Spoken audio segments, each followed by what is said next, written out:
Mga awit, 40, talatang 1 hanggang 2. Sa Diyos na si Yahweh, matyagang naghintay. Ang aking panaghoy, Kaniyang pinakinggan. Sa balong malalim na lubhang maputik, iniyahon niya at dooy inalis. Ligtas na dinala sa malaking bato, at naging panatag, taglay na buhay ko. Maraming bagay sa buhay natin na tila nakakainip, tila napakatagal ng ating pag-aantay sa katugunan ng Panginoon. Matagal ka nang nananalangin, matagal ka nang humihiling, parang hindi kumikibo ang ating Panginoon sa langit.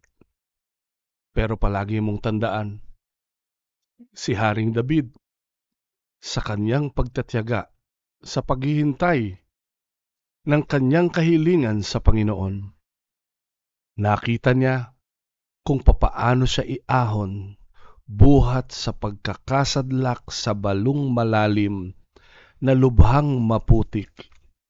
Maaaring sa tingin ng tao, napakarumi mo. Sa tingin ng tao, lubog ka sa kasalanan.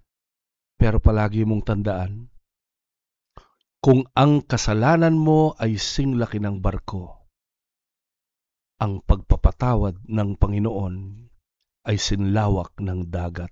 Kapatid, gusto kong malaman mo, mahal na mahal ka ng ating Panginoon.